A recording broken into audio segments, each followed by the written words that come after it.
करावं कोणी आणि आतमध्ये नका येऊ. पहिलं गेट आता बंद करा विनंती. या गेटनी सगळ्यांना आतमध्ये जाऊ द्यावं.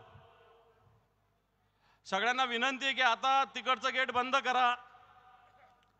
तिकडचं गेट बंद करा. जे एंट्री गेट आहे तिथलं गेट बंद करा आणि सगळ्यांना पुढून पाठवा.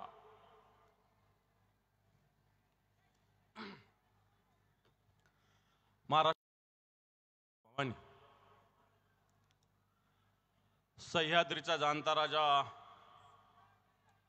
छत्रपती शिवराय, हिंदू हृदय सम्राट शिवसेना प्रमुख श्रीमान बाळासाहेब ठाकरे यांना मानवंदना. उपस्थित आपले उमेदवार व शिवसेना नेते माननीय चंद्रकांतजी खैरे साहेब, मान्य विनोदजी घोसाळकर साहेब, मान्य किशोरजी पाटील, रमेशजी गायकवाड, अनिलजी पटेल, सुधाकर दादा, जे निष्ठावान आमदार आहेत आपले कन्नडचे उदयभाऊ राजपूत,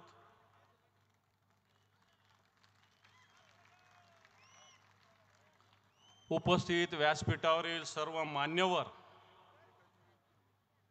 उद्धवजी ठाकरे साहेब 1, 2 ते 3 मिनिटात इथं पोहोचतील. तोपर्यंत मी किल्ला लढवणार आहे आणि उद्धवजी आल्यानंतर फक्त खैरे साहेब आणि उद्धवजींचं भाषण होणार आहे. आत्ता कोणीतरी घोषणा दिली या गद्दारांचं करायचं काय करायचं.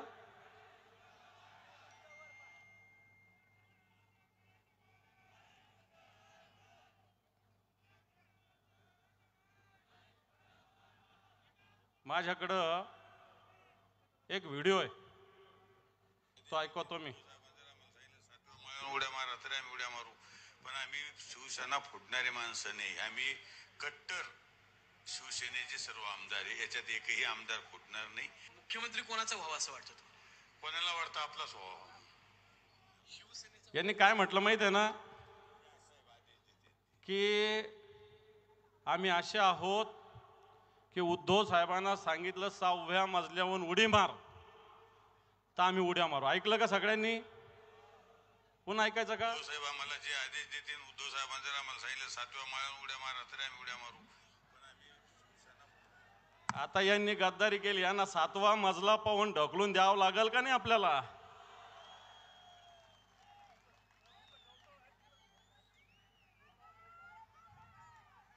पन्नास खोके यांनी सांगितलं की आम्हाला उद्धव साहेबांनी जर सांगितलं तर आम्ही 6व्या उडीवरून उडी मारू. आता यांना 6व्या मजल्यावरून आपल्याला ढकलून द्यावं लागेल. या संभाजीनगरात कोणताही प्रवेश देता येणार नाही. आज या ठिकाणी लोकसभेचा आपण प्रचार करत असताना चंद्रकांतजी खैरे साहेब आपले उमेदवार आहेत. हे उमेदवार असताना अनेक विषयावर मागच्या काळामध्ये चर्चा झालेल्या आहेत. प्रचाराची राळ उठलेली आहे आणि हे राळ उठलेले असताना आपल्या समोर जे उमेदवार आहेत, जे आपल्यातून निघून गेलेले गद्दार असतील, नाही तर आपल्याला नुसती पोपटपंची करणारे MIMचे खासदार असतील, यांना दोघांनाही आपल्याला धडा शिकवावा लागेल. आणि धडा शिकवावा लागत असताना आज आपल्या उमेदवाराचा नंबर किती माहिती आहे का? किती किती आणि निशाणी? हे जरा बसा सगळे. हे बेटा, 1 नंबरवर आपलं नाव आहे आणि निशाणी आपली मशाल. 2 नंबरवर कोण आहे माहित आहे? गद्दार. ज्याचे 2 नंबरचे धंदे ते 2 नंबरवर आहे, लक्षात ठेवा. किती नंबर? 2 नंबरचे धंदे. आणि मग ग्रामीण भागात वेगवेगळ्या ठिकाणी फिरत असताना भाषणं केली गेली म्या गावोगाव इरी मंजूर केल्या, म्या गोठे मंजूर केले आणि म्या पानंद रस्ते बी केले. आणि मग आम्ही विचारलं पानंद रस्त्याला किती टक्के घेतले, किती टक्के घेतले, इरीला किती घेतले, किती, आणि गोठ्याला मग पानंद रस्ते, गोठे, विहिरी एक तरी फुकट झाली का या जिल्ह्यामध्ये? एक तरी फुकट पानंद रस्ता, विहिरी, गोठे झाले का? हा माझा प्रश्न आहे. जे ग्रामीण भागातून आलेले ग्रामपंचायत सदस्य, सरपंच यांनी सांगावं झालं का? मग अशा पद्धतीनं तुम्ही काम करणार असताना तुम्ही मत मागायला येता. तुमचं तरी मतदान इकडे आहे का? आहे का? कुठे आहे? मग हे पैठणचं पार्सल आपण पैठणला पाठवू 13 तारखेला. पैठणचं पार्सल आपल्याला पैठणला पाठवावं लागणार आहे. आता अनिल पटेल साहेबांनी काही विषय मांडले की ज्या पद्धतीनं गद्दारी करून हे लोक उभे आहेत, या गद्दारांना धडा शिकवावा लागेल. आज ह्या लोकांना लग्नात गेले, मौतीला गेले तरी लोक काय म्हणतात? गद्दार आले म्हणतात, गद्दार. मला काल का परवा कोणीतरी सांगितलं, कुठंतरी आपल्याच कुठंतरी शहरामध्ये एका भागात एक गद्दार गेले तर लोक म्हणतात गद्दार आले, गद्दार आले, गद्दार आले. एकीकडे हे गद्दार उभे, एकीकडे हे निष्ठावान खुद्दार उभे, हे सुद्धा आपल्याला बघावं लागेल. ही छत्रपती शिवरायाची भूमी आहे, निष्ठावानाची भूमी आहे, मुरारबाजीची भूमी आहे, तानाजी मालुसरेची भूमी आहे, बाजी प्रभू देशपांडेची भूमी आहे, येसाजी कंकची भूमी आहे. ही भूमी खंडोजी खोपडे आणि सूर्याजी पिसाळाची नाही. समोरचे उमेदवार खंडोजी खोपडे, सूर्याजी पिसाळे, हे चंद्रकांतजी खैरे साहेब, उद्धवजी ठाकरे साहेब जे आपले शिवसेना प्रमुख आहे, शिवसेना पक्ष प्रमुख, त्यांच्या नेतृत्वाखाली काम करणारे एक सेनापती आहे. आणि म्हणून आपण या भूमीतून अशा गद्दारांना गाडावं लागेल. लोकसभा पहिला टप्पा आहे, विधानसभेला तर एकही गद्दार विधानसभेत जाणार नाही, याची पूर्ण बंदोबस्त आता करावा लागेल. निष्ठावान उदय भाऊ आहे, मोठ्या मोठ्या 2 स्कॉर्पिओ भरून नोटा आल्या होत्या, पण त्या टाळणारा एक निष्ठावान आमदार आपल्याकडे आहे. एक खैरे साहेबासारखा एक निष्ठावान नेता सुद्धा आपल्याकडे आहे. आणि म्हणून बांधवांनो, आपल्याला या सगळ्या विषयाचा विचार करावा लागेल. मला एक 2-3 हप्त्यापूर्वी विमानतळावर संदीपान भुमरे भेटले. खैरे साहेब मला म्हणे, दानवे साहेब तुम्ही कहून आमच्या दारूचा प्रचार करता? म्हणलं कहून नको करू. नाही म्हणे तुम्ही 14 दुकानं म्हणता. म्हणलं मग खऱ्या किती आहे? मी आता दत्ता गोडेला विचारलं, 9 तर खऱ्या आहे. ठीक आहे म्हणलं, भाषणात दुरुस्ती करतो. 14 दुकानात दारूच्या या जिल्ह्यात. म्हणे माझा व्यवसाय दारू आहे. मी जयस्वाल साहेबाचा व्यवसाय दारूचा आहे, प्रदीप जयस्वालचा तर मी समजलो असतो. भुमरेचा कुठून दारूचा व्यवसाय झालेला आहे? चूक आहे का बरोबर आहे? प्रदीप जयस्वाल साहेब म्हणले असते की माझा व्यवसाय दारूचा तर मी समजलो असतो. भुमरेंचा 2 वर्षामध्ये व्यवसाय झालेला आहे दारूचा. उद्धवजी ठाकरे साहेब आलेले, आपण जोरदार टाळ्या वाजवून उद्धवजी ठाकरे साहेबांचं स्वागत करू. दुष्ट शक्ती जाळल्या, मार्ग स्पष्ट दावल्या, धगधगती पेटू दे मशाल.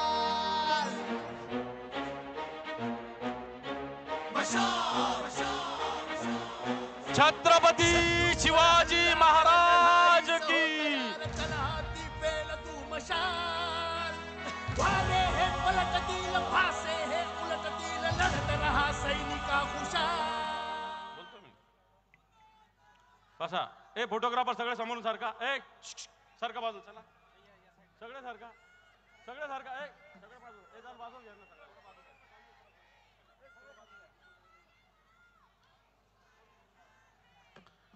मी मुद्द्यावर येत होतो.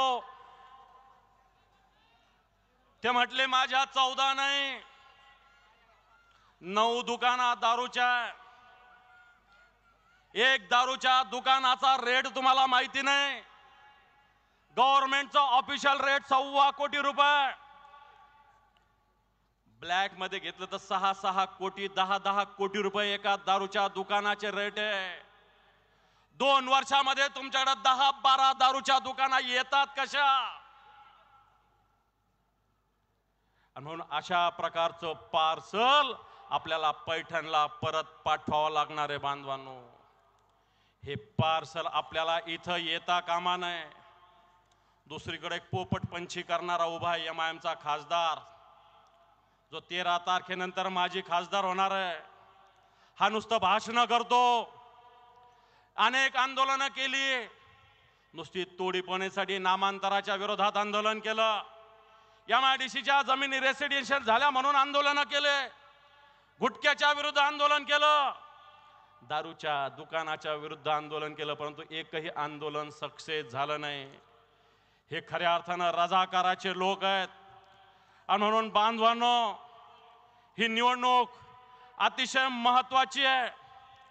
आज या संभाजीनगरचा विकास शिवसेनेनं साधलेला आहे. आज खऱ्या अर्थानं शेतकऱ्यांचा विकास शिवसेनेनं साधलेला आहे.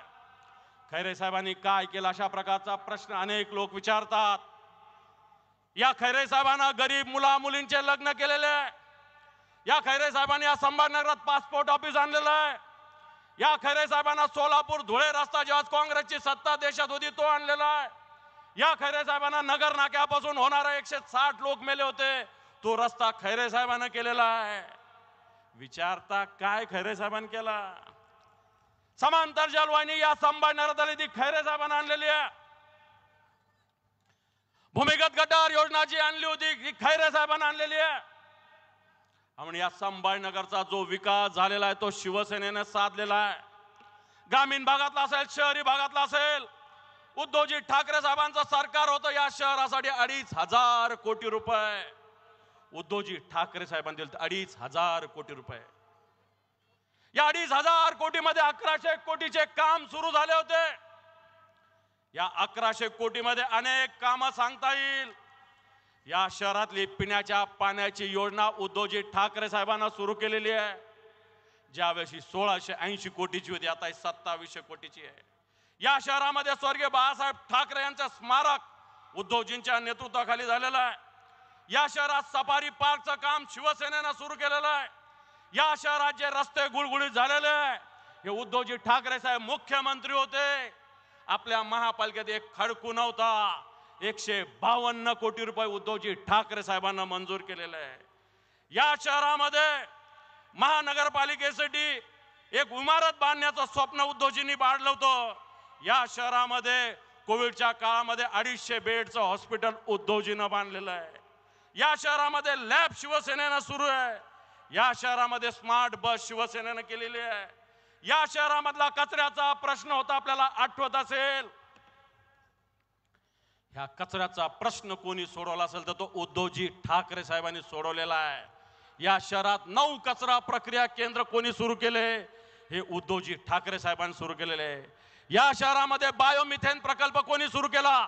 तो उद्धवजी ठाकरे साहेबांनी केलेला आहे. या शहरात ठिकठिकाणी सायकल ट्रॅक कोणी केले? ज्यावेळेस उद्धवजींचं सरकार होतं. या शहरात जे बस थांबे झालेले 100 हे उद्धवजींच्या काळामध्ये झालेले. या शहरामधलं संत एकनाथ रंगमंदिर आज जे गद्दारांनी तिथं मेळावा घेतलेला आहे ते सुद्धा उद्धवजी ठाकरे साहेबांच्या काळात आपण केलेलं आहे.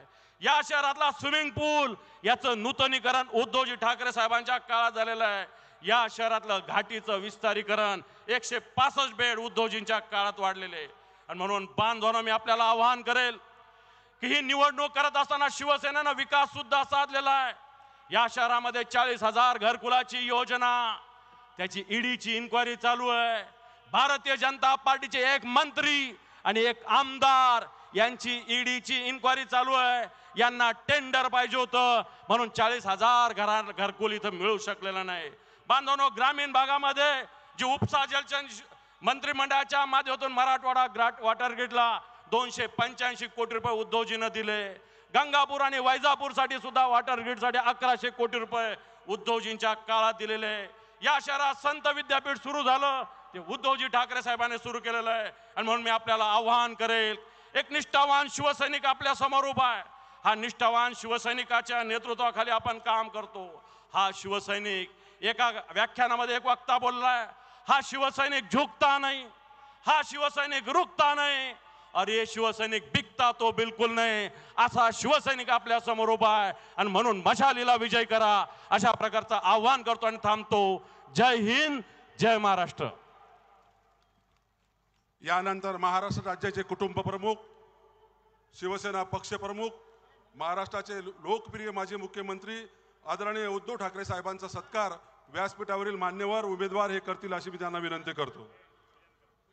आदरणीय साहेब छत्रपती शिवाजी महाराजांचं पूजन करतील, संविधानाचं पूजन करतील. महाराष्ट्राचे आपले लाडके माजी मुख्यमंत्री डॉक्टर बाबासाहेब आंबेडकरांचा छत्रपती शिवाजी महाराज की. आपले महाराष्ट्राचे कुटुंब प्रमुख, शिवसेना पक्ष प्रमुख आदरणीय उद्धव साहेब संविधानाचं पूजन करत आहेत. यानंतर साहेबांचा सत्कार महाविकास आघाडीकडून व आपले उमेदवार आदरणीय शिवसेना नेते खैरे साहेब यांच्यातर्फे सर्व इंडिया आघाडी महाविकास आघाडीच्या पदाधिकाऱ्यांनी सामूहिक करावा अशी विनंती करतो.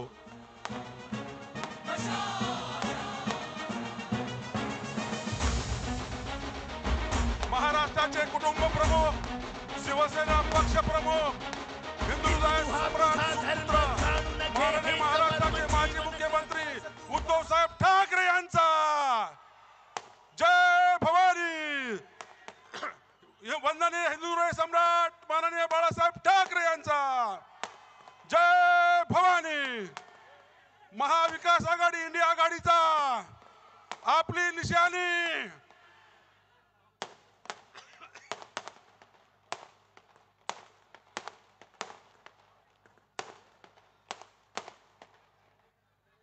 यानंतर आपले लोकप्रिय लाडके उमेदवार सन्माननीय खासदार चंद्रकांतजी खैरे साहेब, ज्यांना आपल्याला विक्रमी मताने निवडून द्यायचं आहे, त्यांना विनंती करतो की त्यांनी थोडक्यात या ठिकाणी मार्गदर्शन करावं.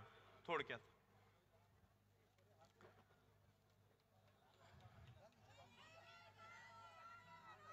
महाराष्ट्राचे कुलस्वामिनी आई तुळजाभवानी, हिंदवी स्वराज्य संस्थापक राजर्षी छत्रपती शिवाजी महाराज, थोर घटनाकार परमपूज्य भारतरत्न बाबासाहेब आंबेडकरांच्या चरणी नतमस्तक होऊन, महात्मा फुले सावित्रीबाई फुले यांच्या चरणी सुद्धा नतमस्तक होऊन, तुम्हा आम्हा सर्वांचे हिंदू हृदय सम्राट व माझे आद्य दैवत शिवसेना प्रमुख माननीय बाळासाहेब ठाकरे यांना मानवंदना भावपूर्ण आदरांजली वाहून आपल्या सर्वांच्या मासाहेब कैलासवासी सौभाग्यवती मीनाताई ठाकरे यांना सुद्धा मानाचा मुजरा करून महाविकास आघाडीचे स्थापन करणारे शिवसेना पक्ष म्हणून माननीय उद्धवजी ठाकरे साहेबांच्या चरणी नतमस्तक होऊन आदित्य ठाकरे साहेबांना मानाचा मुजरा करून लोकसभेची ही निवडणूक माझी 6वी निवडणूक आहे आणि त्या 6व्या निवडणुकीच्या निमित्ताने देशभरावर त्या ठिकाणी आपलं राज्य आणण्यासाठी जो काही हुकुमशहा पद्धत चालली ते बंद करण्यासाठी या ठिकाणी आपण उपस्थित आहात. सर्वच मान्यवर या ठिकाणी उपस्थित आहेत. सर्वांचं नाव घेऊन त्या ठिकाणी मी वेळ घेत नाही, कारण साहेबांना त्या ठिकाणी पुढचा कार्यक्रम आहे. पण मी या ठिकाणी मुद्दाम सांगेन आपल्या सर्वांना, जे काही मागच्या टर्ममध्ये ज्यांनी म्हणजे आता मावळाची टर्म ज्यांची आहे त्यांनी या जिल्ह्यासाठी शहरासाठी काहीच केलेलं नाही आहे. आणि म्हणून मी मुद्दाम म्हणेल त्यांना अजून लोकसभा समजले नाही, दिल्ली समजले नाही. फक्त दंगली धोपे करण्याचं काम यांनी केलं. 1990ला पहिला हिंदू आमदार झाल्यानंतर 28 वर्ष या जिल्ह्यामध्ये या शहरामध्ये दंगल होऊ दिले नाही आपण शिवसेनेच्या माध्यमाद्वारे.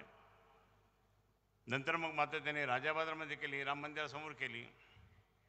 हे दंगली सुरू झाल्यामुळे DMIC मध्ये येणारे प्रोजेक्ट सुद्धा थांबले. लोक म्हणे MIM आहे ना इधर हम नाही आते.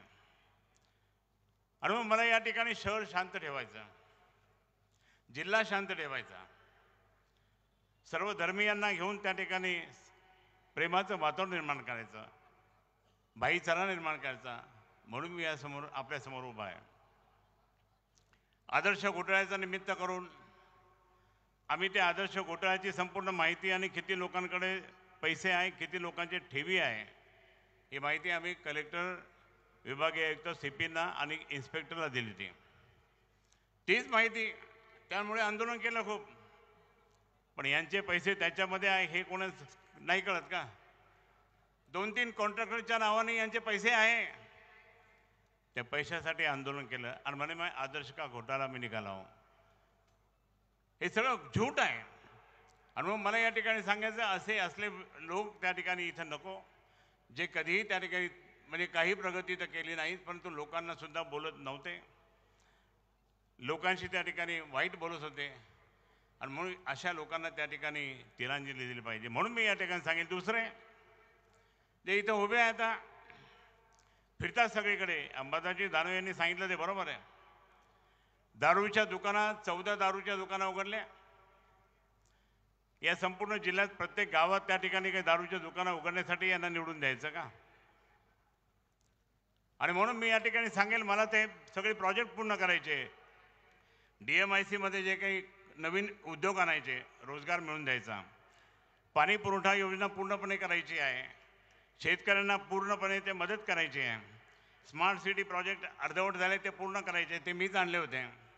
आणि म्हणून जे प्रोजेक्ट अपूर्ण आहे ते अपूर्ण प्रोजेक्ट पूर्ण करण्याचं, जसं सोलापूर ते धुळेमध्ये टनेल आहे तर टनेलचं पण या ठिकाणी मी सांगेन, माझी एक जिद्द आहे. मी साहेबांची परवानगी पण घेतली नाही, पण मी या ठिकाणी सांगेल की या दारूच्या मुळे त्या ठिकाणी बरेच संसार उद्ध्वस्त झाले.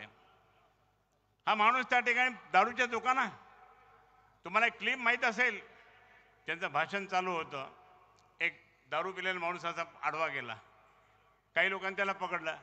अरे पकडू नको, ते आपलंच गिराईक आहे. म्हणजे सिद्धच झालं ते की हे दारूच्या दुकानात किती लोकांच्या कशा हे केलं. आणि म्हणून मला या ठिकाणी सांगायचं, मला हे असले धंदे मी कधी केले नाही माझ्या आयुष्यात. आणि म्हणून जर असं असेल तर त्या ठिकाणी आपल्या सर्वांना यांना सरळ करायचं. आज कोणत्या आणि कशा प्रकारे हे काय चाललं, हे तर गद्दार आहे. ही लढाई गद्दाराच्या विरुद्ध आहे. हे सगळ्या गद्दारांना गाडायचं आहे. 5 गद्दारांना आपल्याला गाडायचं आहे या जिल्ह्यात. गाडणार की नाही? कारण त्यांनी माननीय उद्धवजींना धोका दिला, शिवसेना प्रमुखांच्या विचाराला धोका दिला आणि फुटून फक्त खोक्यासाठी फुटून गेले, तिकडे खोक्यासाठी गेले. म्हणून गद्दारांना आपला हा जिल्हा कधीच बरोबर घेत नाही, माफ करत नाही. आणि म्हणून आपल्या सर्वांना त्या ठिकाणी गद्दाराला त्या ठिकाणी, आणि म्हणून मी घोषणा करतोय, माझं सगळ्यात महत्त्वाचं त्या ठिकाणी मी सुरू केलेलं आहे, या ऐतिहासिक शहराला त्या ठिकाणी जे मी या ठिकाणी सांगेल की जे इतकं चांगलं स्वरूप या ठिकाणी शिवसेना प्रमुखांनी आणि उद्धव साहेबांनी या ठिकाणी निर्माण केलं. आज हा या ठिकाणी या शहरामध्ये काय चाललं, भरमसाठ दारू, देशी दारू. त्यामुळे कोणी ना कोणी रस्त्यात पडतं, कोणी काय होतं, कोणी काय. जर शहर शांत ठेवायचं असेल, जिल्हा शांत ठेवायचा असेल तर हे सगळ्यात पहिले देशी दारू बंद केली पाहिजे. आणि मी या ठिकाणी ठराव करेन, माझ्या सगळ्या ग्रामपंचायतचा सगळीकडे फिरेन, ही देशी दारू बंद केली पाहिजे. ही देशी दारूमुळे त्या ठिकाणी संपूर्ण संसार उद्ध्वस्त होत आहे. आणि मी देशी दारू त्या ठिकाणी पूर्ण या वर्षामध्ये त्यांनी सगळे फिरून त्या ठिकाणी सगळे ठराव करून घेईन, कलेक्टरला सबमिट करेन आणि अधिकृतपणे नियमाने करेन आणि ती देशी दारू पूर्णपणे बंद करेल. देशी दारूमुळे त्या ठिकाणी खूप आज या ठिकाणी आपण इथे आहात. मी अनेक वर्षापासून या ठिकाणी शिवसेनेचं एकनिष्ठपणे काम करतो. आणि काम करत असताना आपल्या सर्वांना माहीत आहे, मी प्रामाणिकपणे या ठिकाणी काम केलं आहे. मी कधी त्या ठिकाणी धोका दिला नाही, मातोश्रीला नाही, शिवसेनेला नाही, उद्धव साहेबांना नाही आणि माननीय शिवसेना प्रमुखांना नाही, कधीच नाही धोका दिला.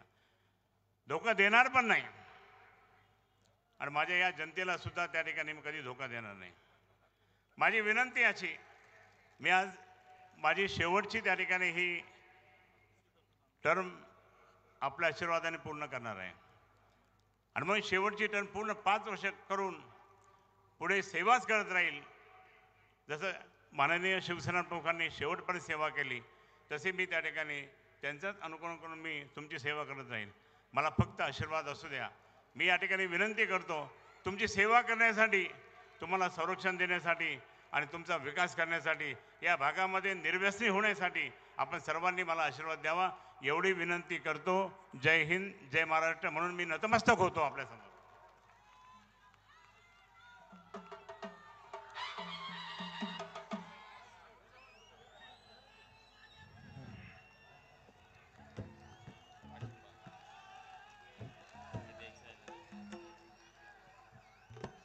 या ठिकाणी धनगर समाजाच्या वतीनं धनगर आरक्षण कृती समितीनं चंद्रकांत खैरे साहेबांना पाठिंबा दर्शवलेला आहे. त्याचबरोबर प्राध्यापक रवींद्रजी बनसोड सर यांचा या ठिकाणी शिवसेनेत प्रवेश होत आहे. त्याचप्रमाणे शीख समाजाचे सन्माननीय नवीनजी ओबेराय, शमशेरसिंगजी सोधी, जसपाल सिंग ओबेराय, हरचरण गुलाटी, यश ओबेराय, रोमो छाबडा आणि माखीजाजी यांनी पण शीख समाजाच्या वतीनं खैरे साहेबांना पाठिंबा दर्शवलेला आहे. त्या सगळ्यांचं मनापासून स्वागत आणि शाहीर सुरेश जाधव यांना विनंती करतो की आपण आपला पोवाडा सुरू करावा. शिवसेना प्रमुखांवरचा पोवाडा सुरू करा. शिवसेना प्रमुख सरसेनापती हिंदू हृदय सम्राट बाळासाहेब ठाकरे यांचा पोवाडा आपल्या समोर सादर करीत आहोत. अंधकारी होती हो वाट,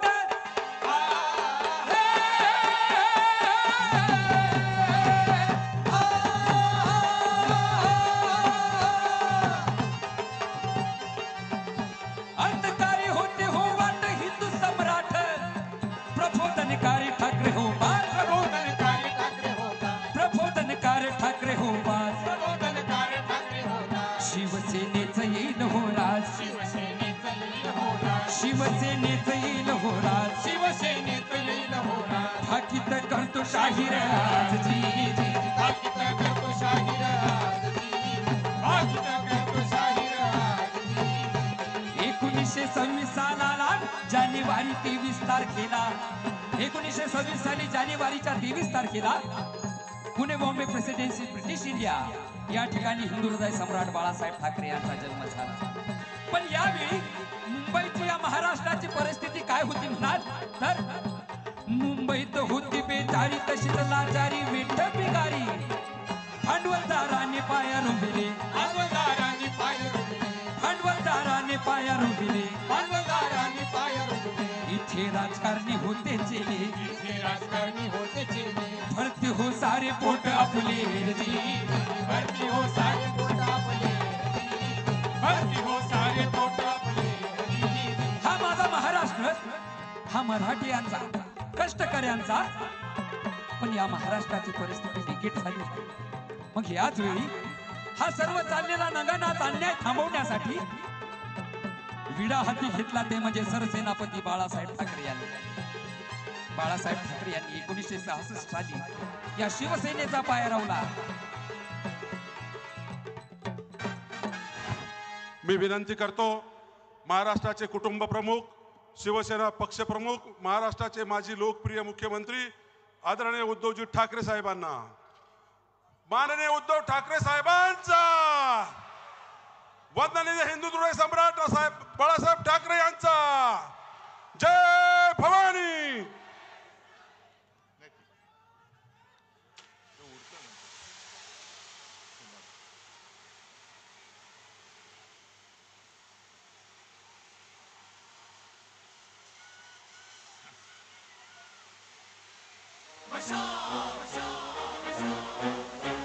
शत्रूवर हल्ला कर लढाई सहो तयार, तलहाती पेल तू मशाल. वारे हे पलटतील, भासे हे उलटतील, लढत रहा सैनिका हुशार.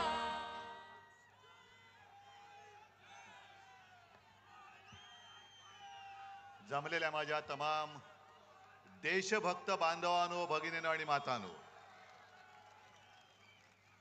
मी मुद्दामून देशभक्त बोललो, कारण ही लढाई देशासाठी आहे.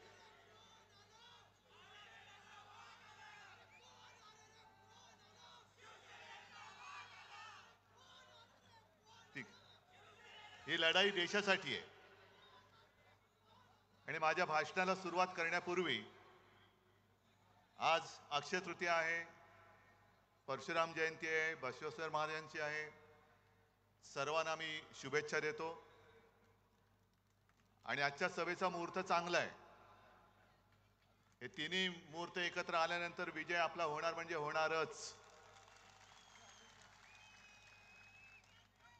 आज दुपारी खरं म्हटलं तर मी जालन्याला जाणार होतो, पण तुम्हाला सर्वांना कल्पना आहे कार्पेट वगैरे सगळं भिजलंय. तुम्ही पण बसल्यात तिकडे चिखल आहे. निघणार तेवढ्यात पाऊसच सुरू झाला आणि हेलिकॉप्टरवाला पायलट म्हणाले, साहेब अशा या वातावरणात उडणं कठीण आहे, अशक्य आहे. म्हणून मी पहिल्या प्रथम जालनाकरांची माफी मागतो, कारण मी कधी एखादा शब्द दिला का मी मागे फिरत नाही. आणि आजची ही आपली सभा जी आहे ती आपल्या खैरे साहेबांना विजयी करण्यासाठी जशी आहे तशीच जालनाच्या कल्याणरावांना सुद्धा विजयी करण्यासाठी आहे. आणि जालनामध्ये जाऊन मी बोलणार होतो ते थोडंसं इथे बोलून आपल्या दोन्ही जागांचा आणि जेवढ्या काही जागा आता राहिल्यात त्या महाविकास आघाडीच्या त्या विजयी करण्यासाठी मी तुम्हाला आवाहन करतोय. मी जालन्यात जाऊन बोलणार होतो की 5 टर्म म्हणजे किती वर्ष झाली, 25 आयुष्यातली 25 वर्ष एका व्यक्तीला तुम्ही निवडून देतात. आणि वृत्तपत्रात मी बातमी वाचली की जालन्यामध्ये काही मतदान कार्ड ही कचऱ्याच्या पेटीत सापडली.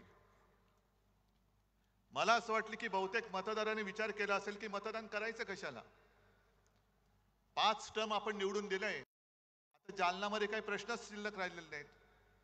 म्हणजे सकाळी नळ उघडला काही सकाळी 7 ते 10 दूध येतं, 10 ते 12 पाणी. आता इथला विचार करायला पाहिजे की इकडे आपल्या समोर जो गद्दार उभा आहे त्याचा नळ उघडला तर काय येईल. मग तुम्हाला दारूवाला पाहिजे की पाणीवाला पाहिजे. आणि जालना सगळं सुधारलं असणार, काही प्रश्न शिल्लक राहिले नसणार. पण एकूण जर विचार केला तर ही 25 वर्ष गेली फुकट, मोदींची 10 वर्ष गेली फुकट.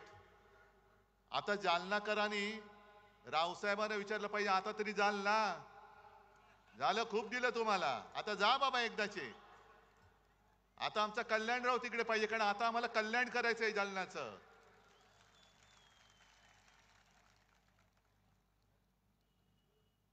झालंय असं की महाराष्ट्राने मोदीजींना झुकवलेलं आहेच, महाराष्ट्राने झुकवले. आणि मला माझ्या महाराष्ट्राचा अभिमान आहे की एवढी प्रचंड ताकद त्यांनी लावली. एखाद्या शहनशाह फिरतायत म्हणजे साधी गोष्ट आहे. मी गेल्या आठवड्यात सोलापूरला गेलो होतो आणि तिथून मला परत जायचं होतं लातूर मार्गे, पण लातूरचा एअरपोर्ट बंद. का बंद? नाही, पंतप्रधान येत आहेत, एअरफील्ड बंद. पुण्यामध्ये सभा घेतली पंतप्रधानांनी, संपूर्ण त्या परिसराला छावणीचं स्वरूप दिलं होतं.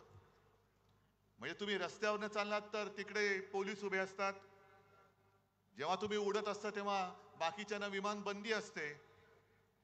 आणि एवढा सगळा कडेकोट बंदोबस्त घेऊन तुम्ही फिरता, खरं हे बरोबर नाहीये. तुम्ही समान नागरी कायदा जो काय प्रकार आहे तो नंतर काय आणायचं तो बघू आपण. पण आत्ता लोकशाहीमध्ये निवडणुका आलेल्या आहेत आणि जे आपले हिंदू हृदय सम्राट सांगायचे की निवडणुकीमध्ये कोणी पंतप्रधान असता कामा नये, तो काळजीवाहू असला पाहिजे, मुख्यमंत्री असता कामा नये. आणि ज्या सोयी सुविधा या आम्हाला देतात त्याच त्यांना दिल्या पाहिजेत. तुम्ही त्यांच्यासाठी जर का एअरफोर्सची विमान वापरणार असाल तर आमच्या सुद्धा अंबादासला दिलं पाहिजे, आमच्या सुद्धा खैरे साहेबांनी दिलं पाहिजे. आणि जर तुम्ही आम्हाला बंदी करणार असाल तर त्यांना देखील बंदी केली पाहिजे, तर त्यांना सुद्धा बंदी केली पाहिजे. पण ह्या सगळ्या यंत्रणा वापरायच्या. जसं मी येतो लोकांमध्ये जातो, आज सुद्धा मी माझी तयारी, इकडे येऊन बसायला माझी तयारी, कारण मला भीती नाही माझ्या लोकांपासून. पण मोदीजी तुम्ही पोलीस बाजूला ठेवून जनतेत येऊन दाखवा ना. रस्त्यावरनं चालताना सुद्धा एकटे चालतात. म्हणजे संपूर्ण कडेकोट बंदोबस्त, खासगी वेशातले पोलीस, युनिफॉर्म मधले पोलीस गुप्तहेर फिरतायत. आणि तरी देखील ते सांगतात, आजच सकाळी पुढे बोलले ते की हे म्हणे मला संपवायला निघाले. अहो एवढे केविलवाणी तुम्ही काय झालात? एवढे केविलवाणी परिस्थिती काय दिली? संपूर्ण ताकद तुमच्याकडे. तुम्ही माझा पक्ष पळवलात, तुम्ही माझं चिन्ह चोरलत, तुम्ही माझी माणसं फोडलीत, तरी देखील तुम्हाला उद्धव ठाकरे पासून भीती वाटते. मग उद्धव ठाकरे बरा आहे की लोकांमधला? बरं भरकटलेत असे की आज नेमका एक रिपोर्ट त्यांनी जाहीर केलाय केंद्र सरकारने की गेल्या काही वर्षात मुसलमानांची लोकसंख्या वाढली. मोदीजी तुम्ही 10 वर्ष पंतप्रधान होतात, हे तुमचं यश आहे की अपयश आहे नेमकं? मुस्लिमांची लोकसंख्या वाढली म्हणजे तुमचं कौतुक करायचं का तुमचं आम्ही विरोध करायचा? काय आम्हाला तेच कळत नाही. तुमची 10 वर्ष होती, त्याच्या आधी इकडे देवेंद्र फडणवीसांची 5 वर्ष होती, त्याच्या आधी केंद्रात अटलजींचं सरकार होतं. मग नेमकं तुम्हाला मतं पाहिजे तरी कोणाची? म्हणजे कोण तुम्हाला खुश व्हायला पाहिजे? पण मोदीजी तुम्ही जी भाषा वापरत आहात ती तुम्हाला शोभा नाही देत. माझ्या हिंदुस्थानला आणि माझ्या महाराष्ट्रामध्ये तर ही भाषा चालूच शकत नाही, आम्ही खपूनच घेऊ शकत नाही. कारण हा महाराष्ट्र आणि हा मराठवाडा हा साधू संतांचा आहे, एकमेकाचा आदर करणार आहे. अरे पंढरपूरच्या वारीमध्ये सुद्धा फुगड्या वगैरे खेळल्यानंतर एकमेकाच्या पाया पडून आशीर्वाद घेण्याची, शुभेच्छा देण्याची प्रथा परंपरा आमच्या महाराष्ट्रामध्ये आहे. आणि नेमकं तुम्ही ठरवा काय करायचंय ते. आजपर्यंत तुम्ही सगळं फोडलत. शिवसेना फोडली, तोडलीत, राष्ट्रवादी तोडलीत, फोडलीत, तरी देखील कधी मला डोळा मार, कधी पवारांना डोळा मार. अहो आज सकाळी पवारांना डोळा मारला की या आमच्याकडे. एका ठिकाणी बोलायची नकली शिवसेना आहे, एका ठिकाणी बोलायचं नकली राष्ट्रवादी आहे, आणि मग म्हणायचं आजा मेरी गाडी में बैठ जा. एवढे घाबरलेत, एवढे घाबरलेत, कारण त्यांना कळून चुकलेलं आहे की आता हे परत दिल्ली बघत नाहीत आणि महाराष्ट्र तुम्हाला दिल्ली बघू देणार पण नाही. तुम्ही वेडवाकडं काही बोलताय.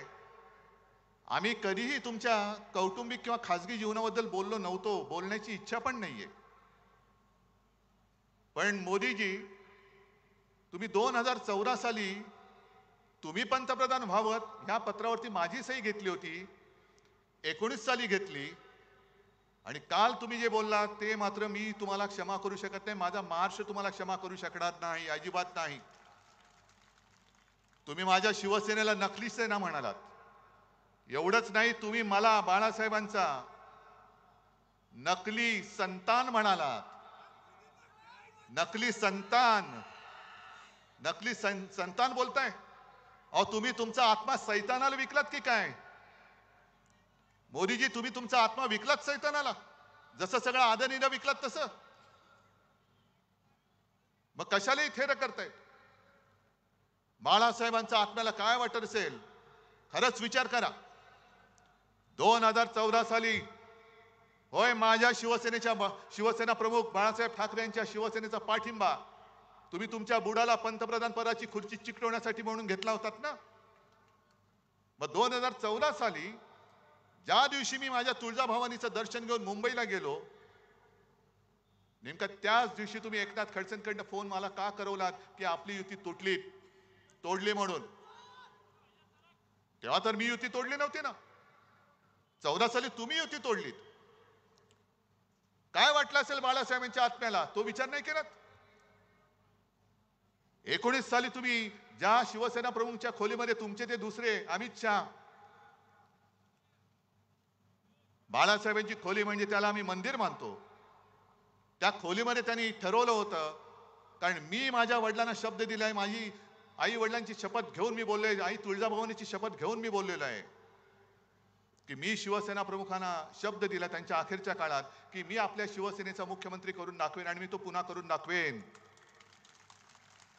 मग तो शब्द तुम्ही तोडलात. काय वाटलं असेल बाळासाहेबांच्या आत्म्याला? बरं, परवा तुमचं जे काय माझ्याबद्दलचं प्रेम उतू जात होतं की तुम्ही मला ऑपरेशनचा सल्ला दिलात, हे तर झूटच आहे म्हणा, ते सोडून द्या. आणि मग तुम्ही माझी चौकशी करत होतात, पण माझी चौकशी करताना जेव्हा मी माझ्या हातपायांची हालचाल करू शकत नव्हतो, आज तुमच्या समोर उभा आहे, ते तुमच्या सगळ्यांचं प्रेम, आई वडिलांचे आशीर्वाद, आई तुळजाभवानीची कृपा म्हणून मी तुमच्या समोर उभा आहे. नाहीतर मी हलू शकत नव्हतो. खांद्यापासून पूर्णपणे माझी हालचाल बंद झाली होती.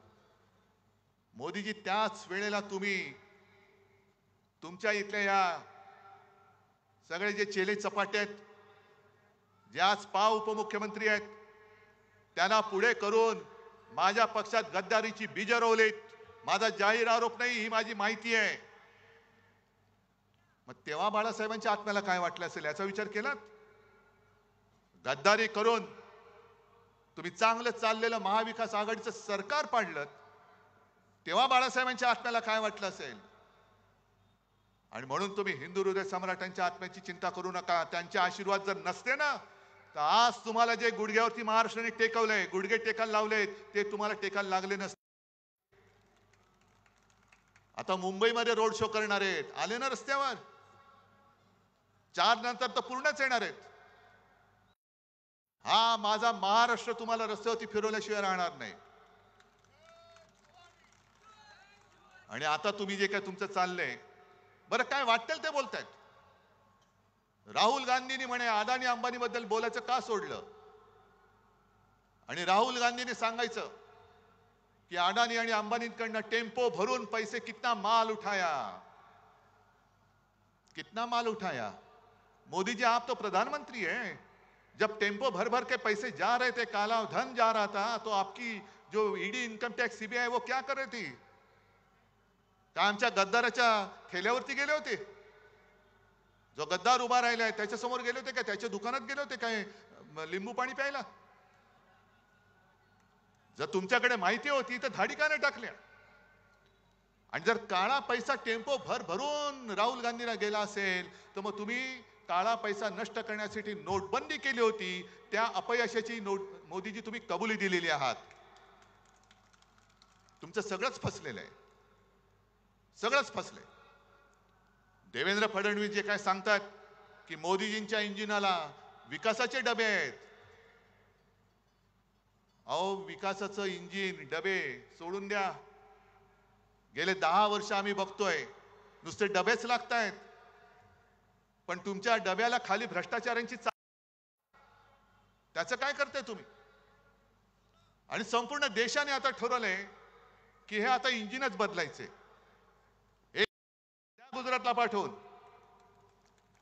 ज्या वाटेने तुम्ही आमचे गद्दार तिकडे नेलेत, त्याच वाटेने हे मोदीजींचं इंजिन सुद्धा गुजरातला पाठवून द्या. कारण 10 वर्ष नुसत्या वाफा नाही, नुसत्या थापा मारते, थापा. आज अंबादासजी, तुम्ही एक काम चांगलं केलं की आपल्या सरकारच्या काळामध्ये संभाजीनगरसाठी आपण काय केलं हे तुम्ही सगळ्यांना सांगितलं. आणि एका गोष्टीचा आज मला अभिमान आहे की शिवसेना प्रमुखांनी याच मैदानाच्या व्यासपीठावरून तुम्हाला जे वचन दिलं होतं, छत्रपती संभाजीनगर ह्या शहराचं नव्हे जिल्ह्याचं नामकरण मी करेन.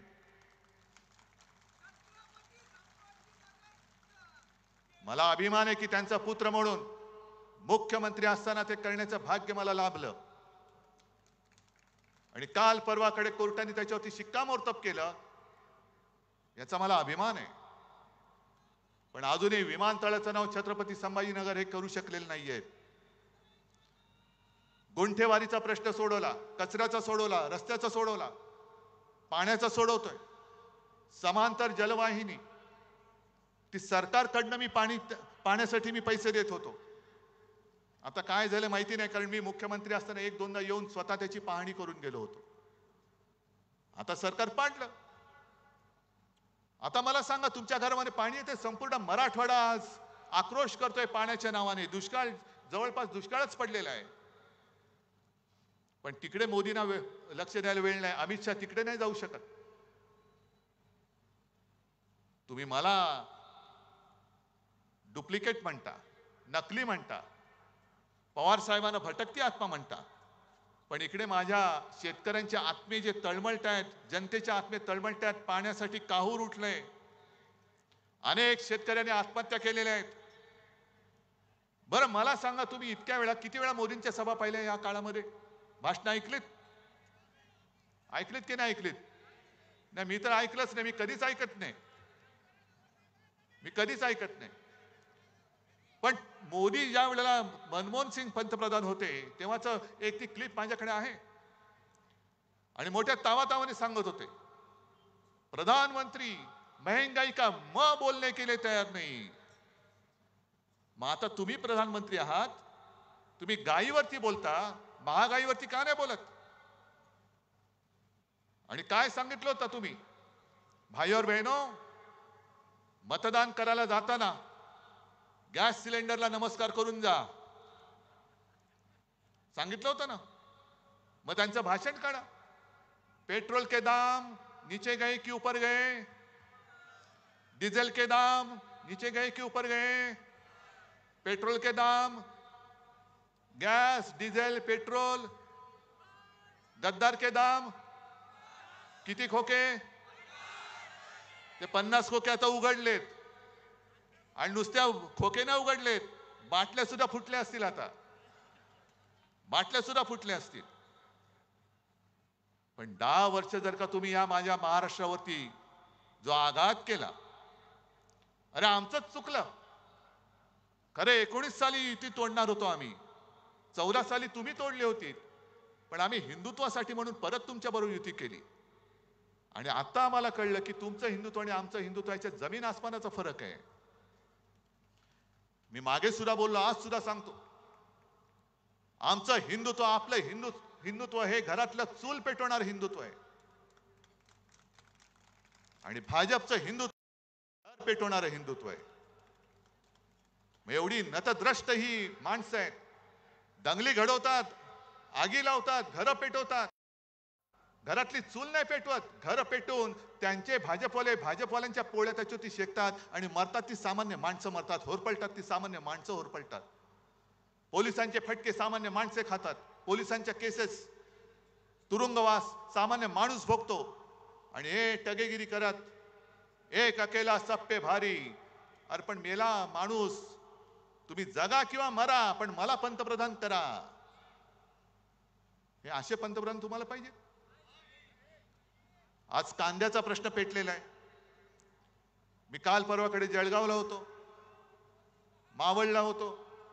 सगळीकडे शेतकरी पिसाळलेले आहेत. कापसाला भाव नाही, सोयाबीनला भाव नाही, कांद्याची निर्यात बंदी अजून उठवत नाही. काय म्हणून आम्ही तुम्हाला मतं द्यायची आम्हाला सांगा ना. गुजरातची कांदा बंदी तुम्ही उठवता, पण माझ्या महाराष्ट्राची कांदा बंदी उठवत नाही. जवळपास 1100 कोटी रुपये कांदा उत्पादकांचं नुकसान झालेलं आहे. 400च्या वरती कंटेनर तिकडे लोड होण्यासाठी त्या डॉकमध्ये पडलेले आहेत असेच, कारण अजून ऑर्डर्स चाललेले नाहीत निर्यातीच्या. मग कांदा सडतोय, शेतकऱ्याच्या मालाला भाव मिळत नाही, आणि जाहिराती चालल्यात. आजच पेपरमध्ये जाहिरात आले की आम्ही तुम्हाला हमीभाव देऊ. मग 10 वर्ष काय केलं? गवत उपटलं. 10 वर्ष आम्ही तुमच्याकडे हमीभाव मागतोय, तुम्ही हमीभाव द्यायला तयार नाहीत. संभाजीनगरमध्ये किती उद्योग आणले?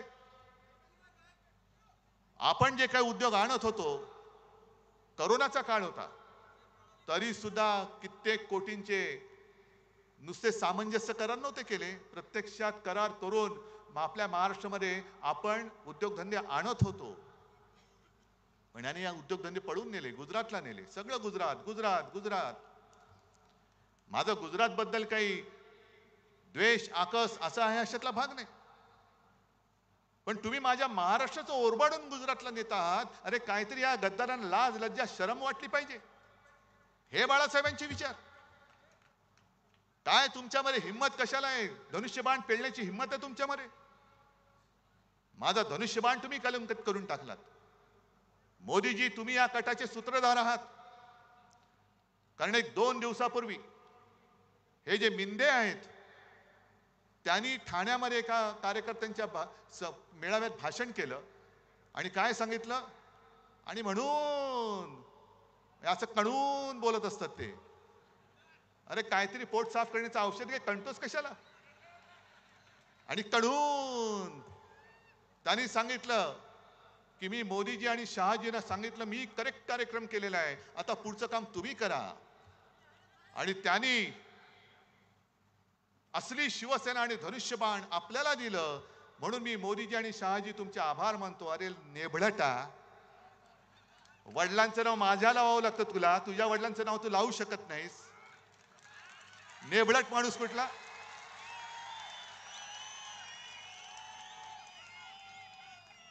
आणि हा कट कसा शिजला बघा.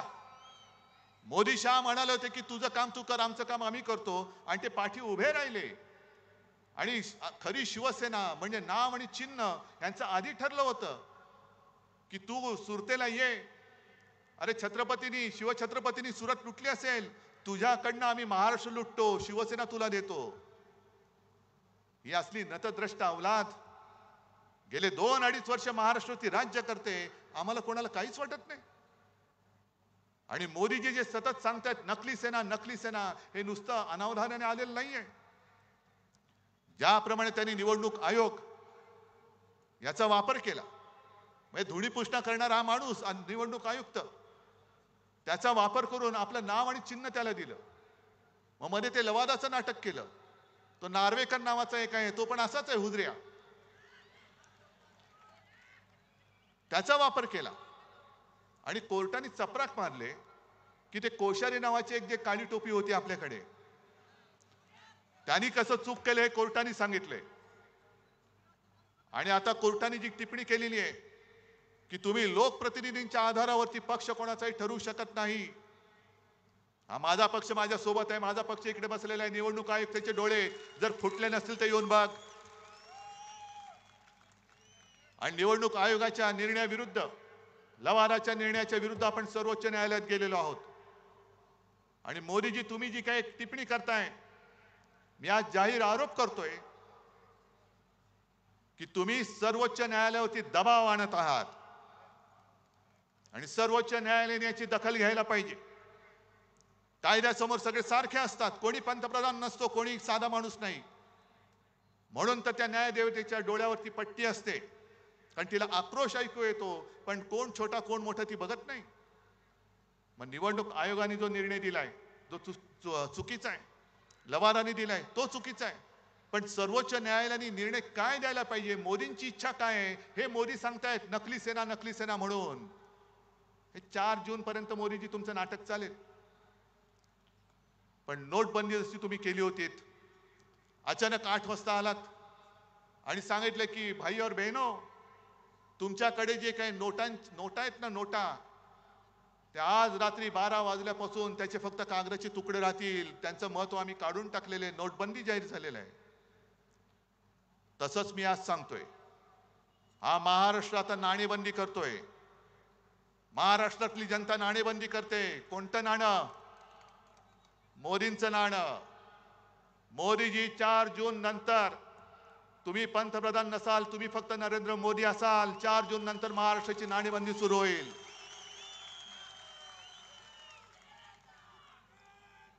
काय म्हणून महाराष्ट्राने तुम्हाला द्यायची मतं?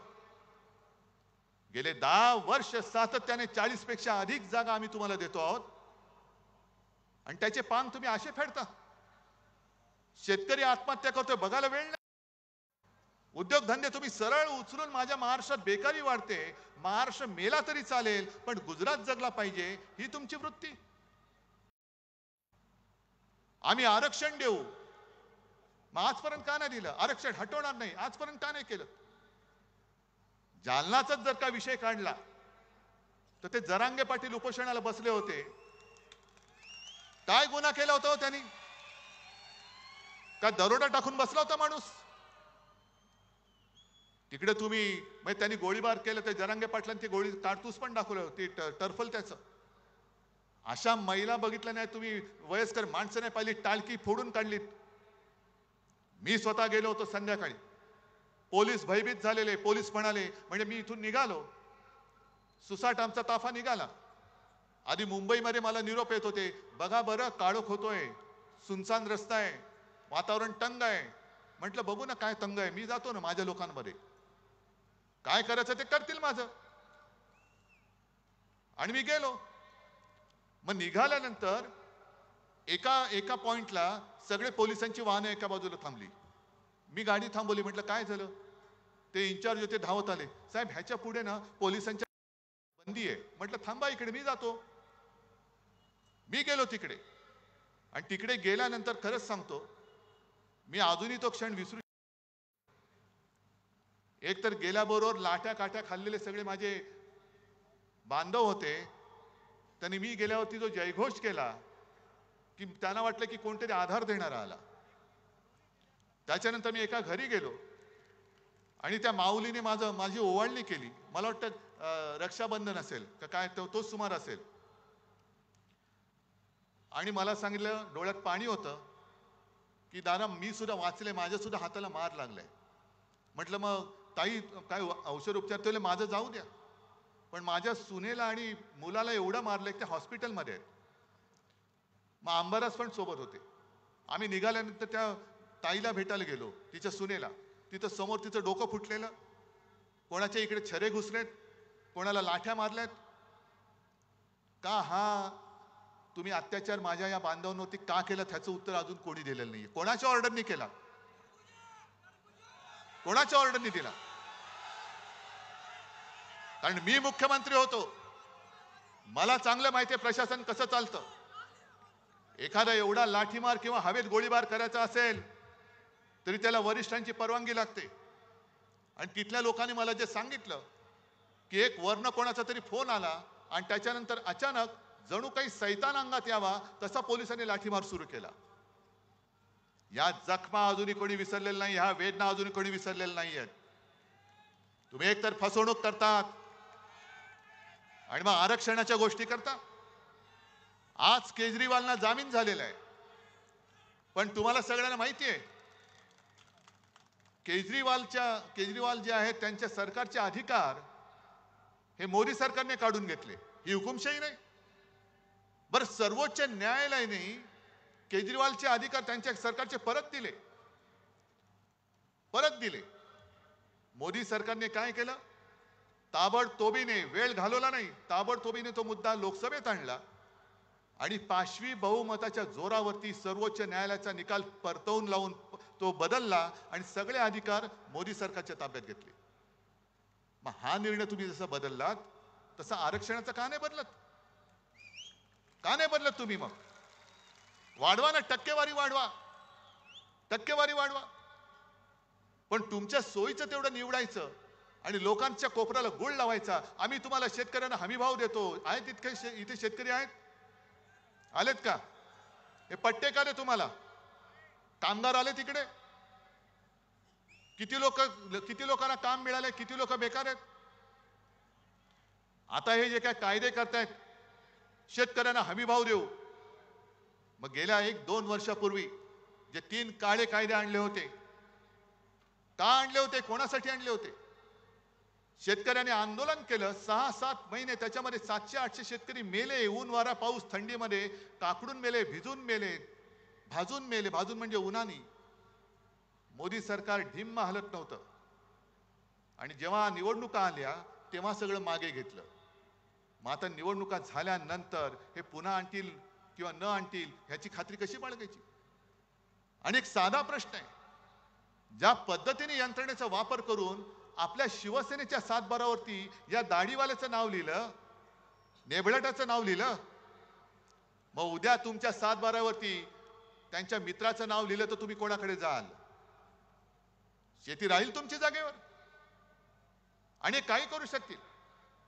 आज भले अडाणी अंबानीवरती बोलू देत, पण एक 2-3 दिवसापूर्वी माझ्या जळगावच्या सभेत आपले असीम सरोदे वकील, ज्यांनी उत्तम प्रकाराने ही केस जनता न्यायालयात म्हणजे तुमच्यासमोर मांडली, काय एक एक एक एक एक एक त्यातले पैलू आहेत ते सोडून तुम्हाला सगळे सांगितले. त्या असीम सरोदेने एक माहिती दिली की हे जे सांगतायत अमित शहा, आम्ही 370 कलम रद्द केलं, 370 कलम रद्द केलं. उद्धव ठाकरे सांगा 370 बद्दल तुमचं काय मत आहे? अहो 370 रद्द करायला आमचा पाठिंबा तेव्हाही होता आणि आज सुद्धा आहे. पण मुळात असीम सरोदेने सांगितलेली ती माहिती ही धक्कादायक आहे. असीम सरोदेने सांगितलं 370 कलम काढलेलंच नाहीये. त्या 370 कलम मध्ये सुद्धा अशी खेळी केले की 370 ब म्हणून त्याच्यात जो एक कलम आहे ते त्यांनी स्थगित केले. आता स्थगित केले म्हणजे काय केले की साधी गोष्ट आहे, दिवा लावलेला आहे, बटन आहे, बटन बंद केलं तर दिवा बंद होतं, बटन पुन्हा दाबलं तर दिवा चालू होतो, म्हणजे दिवा जागेवर आहे, फक्त बटन बंद केलेलं आहे. आणि 370 ब त्यांनी स्थगित केल्यामुळे काय झालं की काश्मीरच्या बाहेरची लोक हे काश्मीरमध्ये आता जागा घेऊ शकतात. चांगली गोष्ट आहे. काश्मीरी पंडितांचं रक्षण त्यावेळेला एकट्या शिवसेना प्रमुखांनी महाराष्ट्रात केलं होतं, तेव्हा मोदी शहा तुमचं नाव पण नव्हतं. ते तर घरी परत जाऊ शकत नाहीयेत, पण निदान काश्मीरमधले बाहेरची लोक जाऊन जमीन घेऊ शकतात.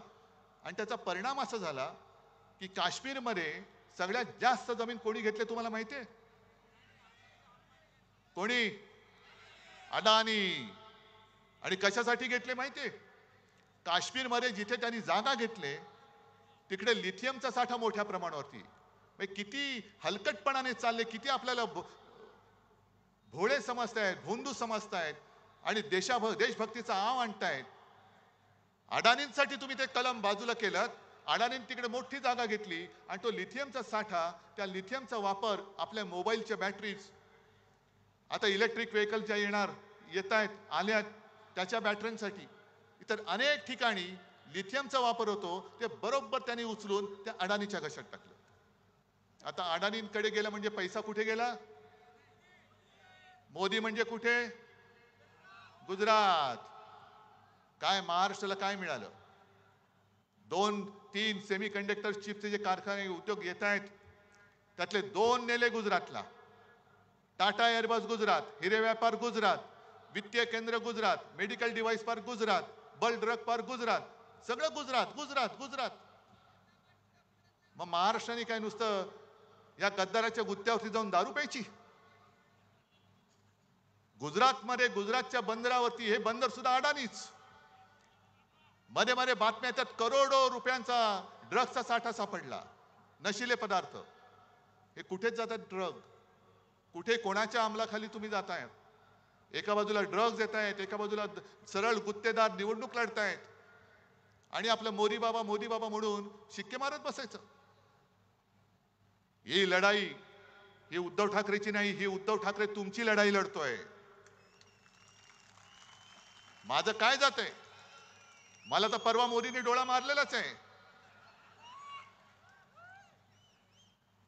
मला तर मारलाय डोळा, पण मी नाही जाणार. माझा महाराष्ट्र माझ्या डोळ्या देखत लुटला जात असेल तर मोदीजी तुम्हाला नकली संतान म्हणताय तुम्ही, त्या शिवसेना प्रमुखांच्या पुत्राचा इंगा तुम्हाला मी दाखवतो. आणि तुम्हाला माझ्या भवानी मातेचं तेज काय असतं ते सुद्धा दाखवतो. तुम्ही जय श्रीराम म्हणता, आम्ही जय श्रीराम म्हणतो. या सांस्कृतिक क्रीडा मंडळाच्या मैदानामध्ये त्यावेळेला मला वाटतं राम मंदिरासाठी विटा जमवण्यासाठी इकडे प्रमोद महाजन आणि शिवसेना प्रमुखांची सभा झाली होती ना? मग तुम्ही काय शिकवताय आम्हाला राम मंदिरामध्ये शिवसेनेचे योगदान काय? अरे प्रमोद महाजन जरी आज असते ना तर मोदीजी तुम्ही दिसला नसतात.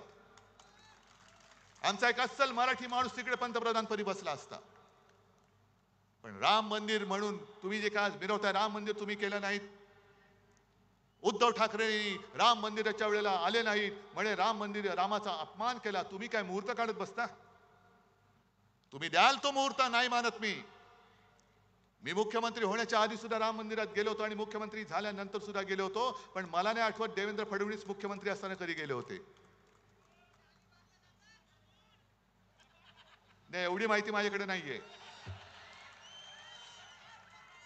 पण राम मंदिराचं तुम्ही घेताय. पण ज्या दिवशी राम मंदिराचा मुहूर्त झाला त्या दिवशी आपण कुठे होतो? नाशिकच्या काळाराम मंदिरात. आणि या काळाराम मंदिराचं एक ऐतिहासिक महत्व आहे. या काळाराम मंदिरात आपले महामानव डॉक्टर बाबासाहेब आंबेडकरांनी हा राम माझा सुद्धा आहे आणि मंदिरात जाण्याचा अधिकार माझा देखील आहे म्हणून तिकडे जाऊन आंदोलन केलं होतं. याचं कारण आज जे हे बुरसटलेले गोमूत्रधारी आहेत, जे स्वतःला हिंदुत्ववादी हिंदू समजतायत, हे बुरसटलेले गोमूत्रधारी, हे हिंदुत्व आमचं नाहीये. त्यांनीच डॉक्टर बाबासाहेब आंबेडकरांचा प्रवेश रोखला होता. आणि ज्या बुरसटलेल्या गोमूत्रधारेनी तुकारामांच्या संत तुकारामांच्या गाथा बुडवल्या होत्या, तेच बुरसटलेले गोमूत्रधारी आज महामानव डॉक्टर बाबासाहेब आंबेडकरांनी लिहिलेलं संविधान सुद्धा बदलायला मागतायत. 400 पार म्हटल्यानंतर तुम्ही जो जल्लोष केला की तडीपार, कारण 400 पार का व्हायचं यांना? समोर विरोधक नकोय. जे हिटलरनी केलं होतं, जे पुतीननी केलं. आता पुतीनच्या इकडे निवडणूक झाली, 98% मतदान पुतीनला झालं. 98%. काय बोंबळला तुम्ही? सगळे विरोधक तुरुंगात टाकून दिले. काही जण तुरुंगात मेले, काही जण रहस्यमयरित्या मृत्यू झाला. पण आम्ही निवडणूक घेतली की नाही? 98% लोकांनी मतं दिलेत आम्हाला. ही अशी निवडणूक तुम्हाला उद्या पाहिजे? आज जे काय आम्ही बोलतोय, पोट तिडकीने मी बोलतोय. का मी आलो? कारण खैरेंसारखा एक निष्ठावान माणूस आज पुन्हा एकदा ताकदीने उभा राहिलेला आहे. जाऊ शकत होते ना, खैरे जाऊ शकत होते, अंबादास जाऊ शकत होते, घोडीले जाऊ शकत होते, कितीतरी लोक इकडे बसले ते जाऊ शकत होते. काय त्यांना खोके मिळाले नसते? बरोबर आहे, गद्दारी विकत घेता येते पण निष्ठा विकत घेता येत नाही. ती रक्तात असावी लागते. आमच्या रक्तात निष्ठा आहे. आणि बाबासाहेबांनी लिहिलेलं संविधान, एक साधा दलित कुटुंबात जन्मलेला माणूस, गरीब माणूस एवढा बुद्धिमान होऊ शकतो. आणि त्यांनी लिहिलेलं संविधान आम्ही पाळायचं, हे यांच्या बुरसटलेल्या मेंदूला झिंझिणे आणणार आहे. हे म्हणून यांच्या झिंझिणे आणल्यात. महाराष्ट्राचा आकाश आहे, हे संविधान बदलायचं आहे. आणि ही चाल, ह्या काही मला स्वप्न पडलं म्हणून नाही मी बोलत. त्यांच्याच काही खासदारांनी, आमदारांनी, माझी काही लोकांनी हे सगळं बिंग फोडलेलं आहे. आणि त्याच्यासाठी आपण लढतोय. म्हणून तर योग्य वेळेला मशाल आपल्या हातामध्ये आलेली आहे. योग्य वेळेला आलेली आहे. चोराच्या हातात धनुष्यबाण दिलंय आणि तुमच्या हातामध्ये मशाल आहे. ही मशाल ही आई जगदंबेची आहे. ते सगळे नाचतात ना गोंधळ घालताना सुद्धा, तसा हा गोंधळ मांडायचा होता. हा गोंधळ मांडायचा आहे. सगळ्या देवदेवतांना सांगायचं या गोंधळाला या. आणि देशाने खरं ठरवायला पाहिजे. मोदीजी, तुम्ही जे मला परत परत तुम्हाला का सांगतोय? कारण काँग्रेसचे कोणतरी एक जे पितृदा, त्यांनी का सगळ्यांची पित्र खाली आणली मला माहिती नाही. हा याच्यासारखा दिसतो. अरे दिसत असेल, तुझं काय जातंय? पण ते बोलल्यानंतर काँग्रेसने त्यांना काढून टाकला. मग आता मला भाजपला विचारायचंय, मोदी शिवसेना प्रमुख आणि माझ्या माचा अपमान करतायत. मी पितृदेव भव, मातृदेव भव, गुरुदेव भव मानणारा संस्कार झालेला माणूस आहे. माझ्यावरती माझ्या आई वडिलांचे संस्कार आहेत. मोदीजी, कदाचित तुम्ही जन्म झाल्यापासून एवढे देशसेवेत मग्न झाला असाल की तुमच्या आई वडिलांनी तुमच्यावरती संस्कार करायला वेळच मिळाला नसेल. पण तुमची जी भाषा आहे ती पंतप्रधान पदाला शोभेशी नाही. ती तुम्ही माझ्या देशाची आबरू घालवताय संपूर्ण जगामध्ये. ही भाषा शोभत नाही तुम्हाला. जरा शिकवणी लावा. पुढे जरा आता आराम घ्या. कारण हे झोपत नाही असं म्हणतात. आणि जो झोपत नाही त्याच्या बुद्धीवरती दुष्परिणाम होतो. हे वैद्यकीय सत्य आहे. म्हणून भाजपला सुद्धा सांगतोय की तुम्ही आमच्यावरती जी टीका करता की इंडिया आघाडीकडे किती चेहरे आहेत, 5 वर्षाला 1 वर्षांनी पंतप्रधान बदलणार. अहो, आमचं आम्ही बघू. पण तुमच्याकडे आता एक चेहरा आहे, तोच तुमच्या डोईजड झालाय. आता तुमच्याकडे दुसरा चेहरा कोण? कारण हा चेहरा तुम्हाला विजय नाही मिळवून देऊ शकत. 10 वर्ष झाली, हा चेहरा आता घासून पुसून सगळा झाला. याच्या थापा ऐकून आम्ही आता कंटाळलो. आता भाजप समोर प्रश्न आहे की उद्या काय करायचं. कारण 2009ला सुद्धा मोदीजींनी 200च्या वर सभा घेतल्या होत्या देशात. पण जिथे जिथे सभा घेतल्या तिकडे भुईसपाट झाला होता भाजपा. सगळीकडे भुईसपाट. म्हणून मोदीजी, तुम्ही कधी काळी आमचे स्नेही होतात, मध्ये मध्ये तुम्हाला सोयीप्रमाणे आमचं प्रेम येतं. म्हणून तुम्हाला मी खरंच हात जोडून विनंती करतोय की जरा थोडं शांत राहा. डोक्याला पातंजलीचं तेल रामदेव बाबांकडनं घ्या, कपालभाती करा. थोडा विलंब झाला तरी चालेल, पण आता अनुलोम विलोम करा. आणि आता जरा घ्या, वानप्रस्थाश्रमाकडे तुमची आता पावलं पडतायत. हळूवार तिकडे मार्गस्थ व्हा, पण माझ्या देशाची वाट लावू नका आता, कृपा करून अजिबात देशाची वाट लावू नका. आणि म्हणून अशा माणसाच्या हातात जे वाटेल ते बोलतायत, कधी हिंदू मुसलमान, कधी कोण काय खातंय, कोणी काय करायचं, अशा माणसाच्या हातात परत आपलं भविष्य तुम्हाला देणं मंजूर आहे काय? मग या वेळेला तुम्ही काय करणार आहात एकदा जरा ओरडून सांगा. आणि जरा आपल्याला आपल्या गाण्यातला तो एक शब्द ज्याच्यावरती आक्षेप घेतलाय तो जरा एकदा जोरात घोषणा द्या. अरे पूर्ण करा ना. जय भवानी, जय शिवाजी, जय भवानी. आणि अबकी बार भाजपा तडीपार. जय हिंद, जय महाराष्ट्र. या ठिकाणी छत्रपती संभाजीनगर लोकसभा मतदारसंघाचे चंद्रकांतजी खैरे साहेब आणि जालना. एक मिनिट या, वेळेवर आले दोघही. या म्हणजे खैरे साहेब तो होते, या पुढे. जालना मतदारसंघाचे लोकप्रिय उमेदवार कल्याणजी काळे साहेब हे आपले आशीर्वाद घेत आहेत. आदरणीय साहेब त्यांना शुभेच्छा देत आहेत.